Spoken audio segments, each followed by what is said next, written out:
Operation सिंदूरमध्ये भारतानं F-16 विमानासह एकूण 6 पाकिस्तानी विमानं पाडली. हवाई दल प्रमुख air chief marshal Amarpreet Singh यांची माहिती.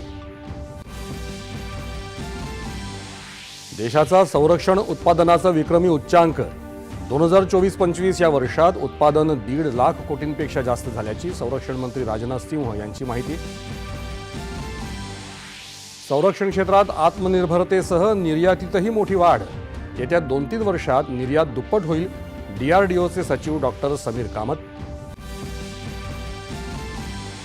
जम्मू काश्मीरच्या कुलगाम इथे गेल्या 9 दिवसांपासून सुरू असलेल्या ऑपरेशन अखलमध्ये एका दहशतवाद्याचा खात्मा. 2 जवानांना वीरमरण. शरद पवार यांच्या निवडणूक विषयक दाव्यावर मुख्यमंत्र्यांचा पलटवार. राहुल गांधी यांच्या भेटींमुळे पवारांची तर्कहीन विधानं, मुख्यमंत्र्यांची टीका.